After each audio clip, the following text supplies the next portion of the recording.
Welcome to the NXT Podcast, giving you NXT news, reviews, and reports every week here on the No Holds Barred Network. I'm your host, Skelly Bones, and we're going to start from the beginning, the first live episode of NXT on USA, September 18th, 2019.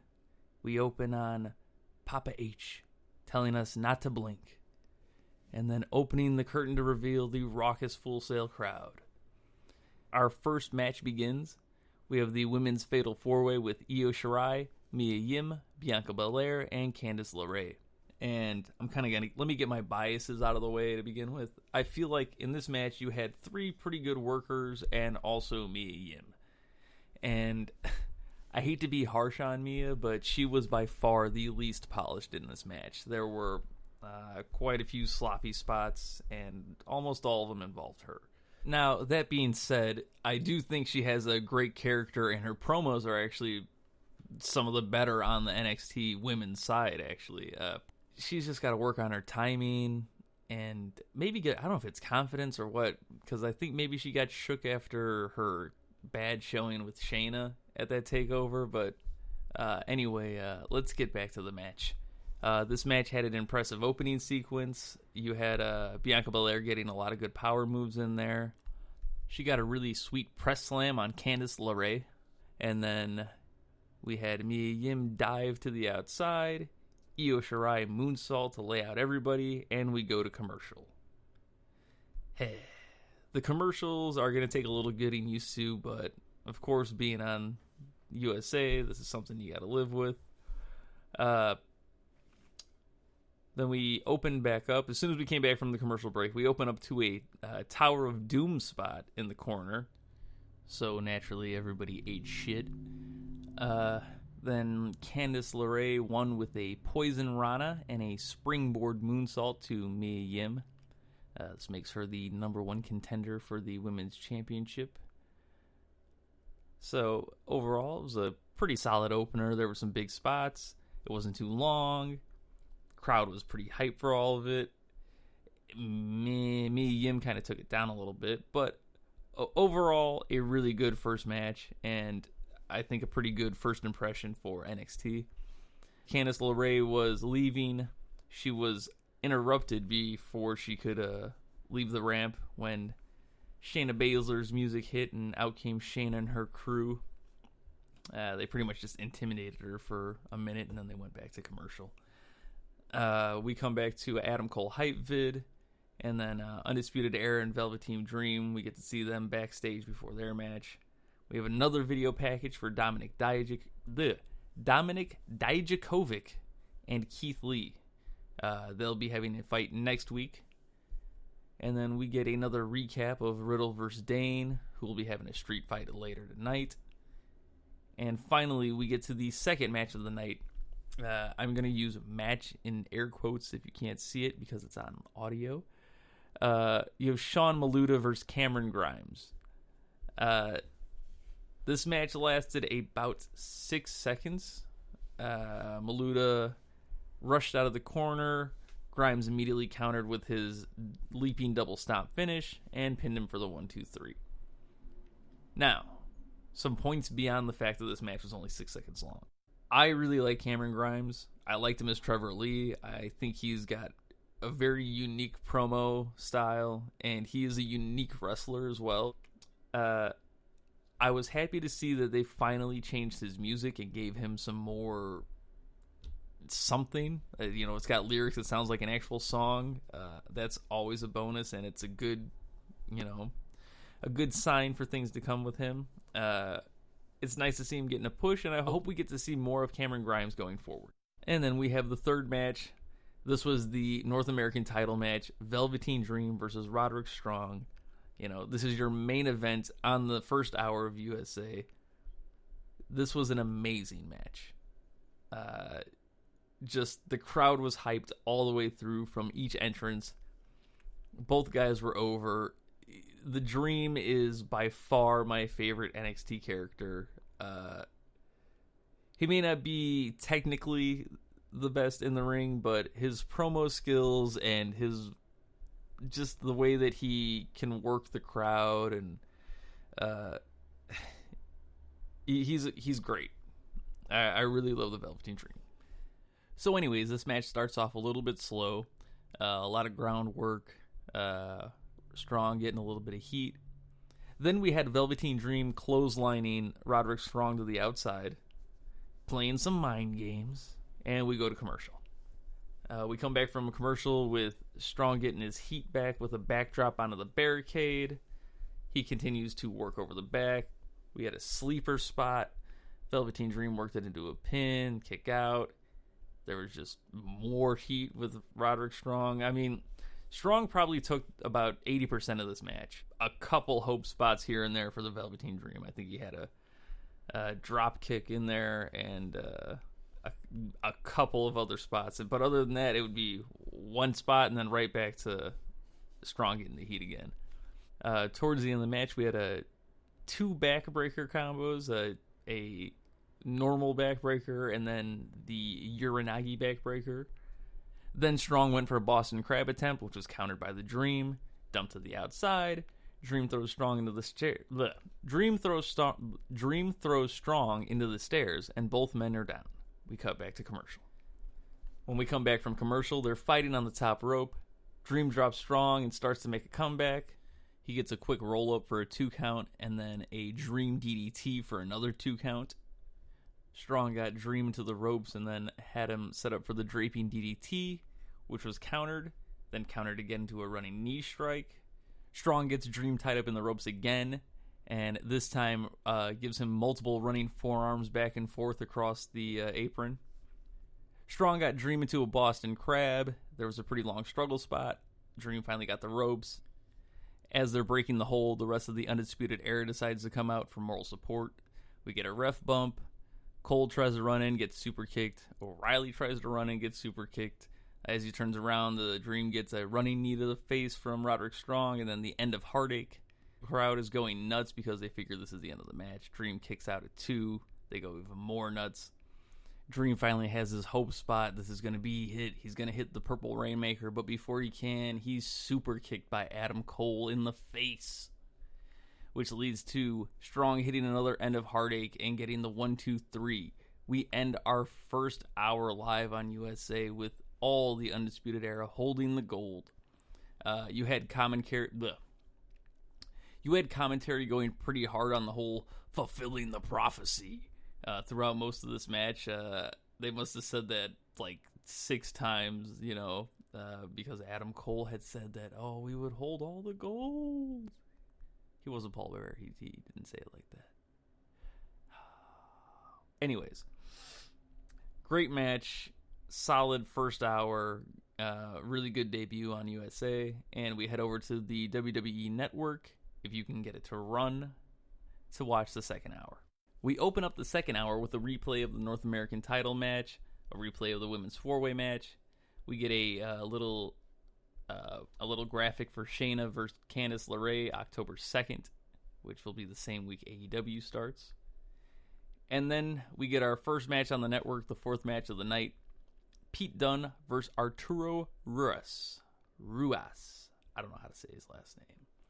I actually thought this might have just been a squash match because I'd never seen this Arturo guy, but I have to say he really impressed me. You started off with a groundwork standoff, both guys kind of showing they were equals almost in their ground game. Very interesting clash of styles. You had Arturo with a bit of a capoeira, Brazilian jiu-jitsu style, kind of dancey, a little flashy.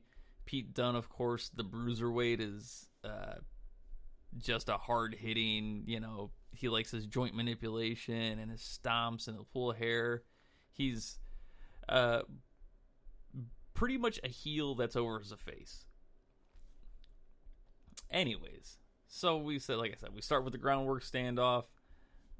You had done manipulating the joints and then stopping the elbow.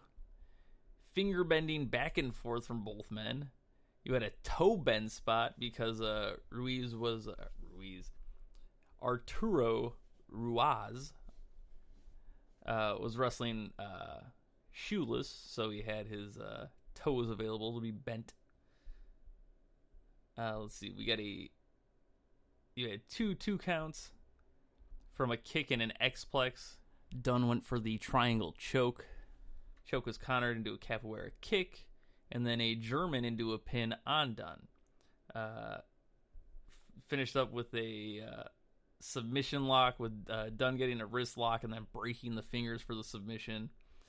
Like I said, overall, this was a pretty good match. I wasn't expecting much going in, and I was pleasantly surprised with Arturo Ruas, and I'd be very happy to see him get a couple more matches in NXT in the future. Dunn looked pretty great too. There were a few...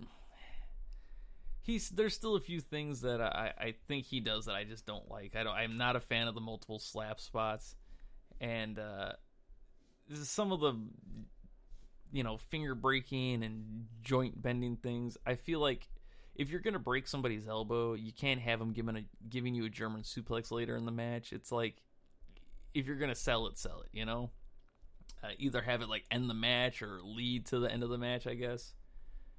That's just a couple nitpicky things, though. But other than that, good match. Then we get a graphic out of left field. The surprise return of Lio Rush to fight Oney Lorcan for the Cruiserweight #1 contendership. That match ended up being my match of the night. But before that, we had the 5th match of Aaliyah versus Xia Li. Aaliyah and Vanessa Borne are a team, for whatever reason. She's been there forever. She's still not very good. Xia Li was competent. She looked pretty good. She won with a windmill kick to the back of the head. That was definitely my weakest match of the night, probably even counting the squash. Then we have a match set up for Kushida versus Denzel Desjournets. And Desjournets enters and is in the middle of the ring. Before the match starts, he's flanked by Imperium, which is from NXT UK, Alexander Wolf, Marcel Bartel, and Fabian Eichner. They are, of course, the goons for Walter, the NXT UK champ. As soon as Imperium came out, you just heard, "We want Walter," and "Where is Walter?" The crowd chanted for Walter the whole time. He's super over.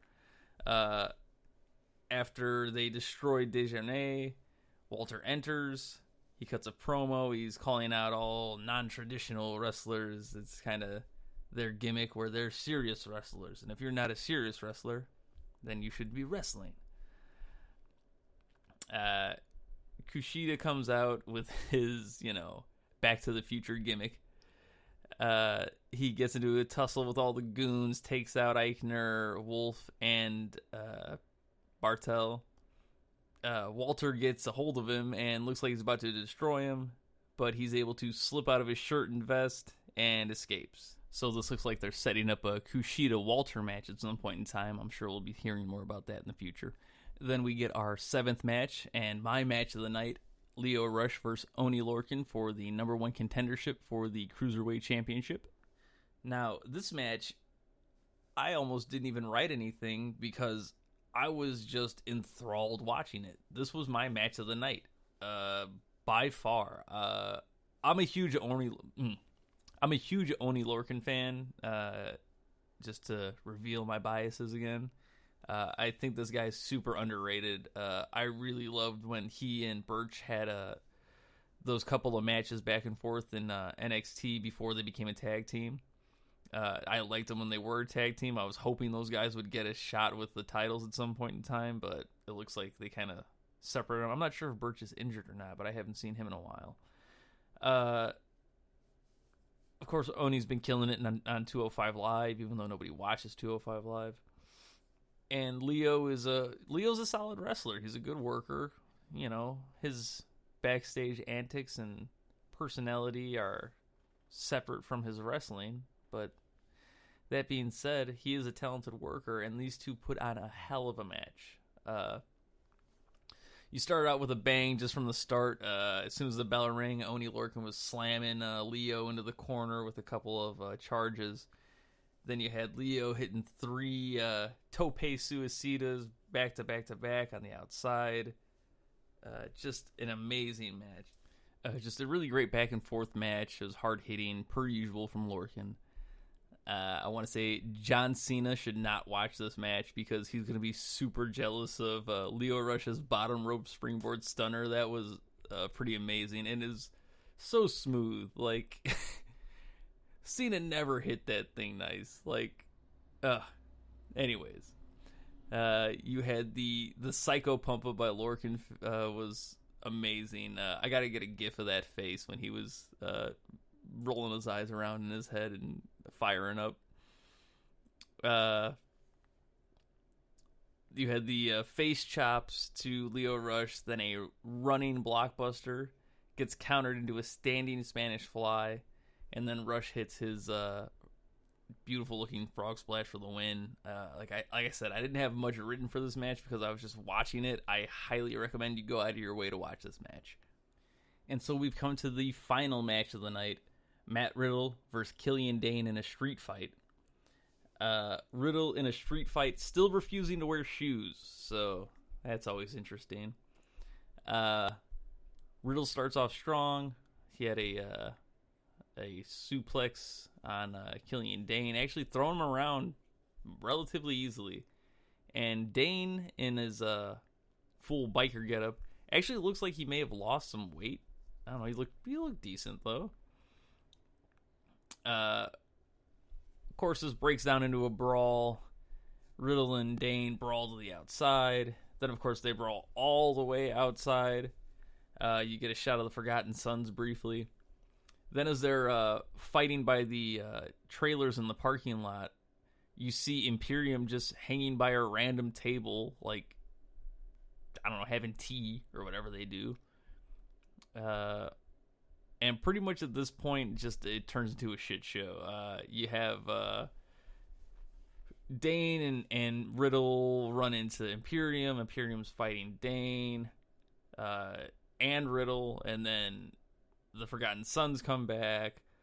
The Street Profits come out of nowhere, and then by the end of this, you had pretty much the entire locker room brawling outside. I wrote down what the fuck is happening because I had no clue.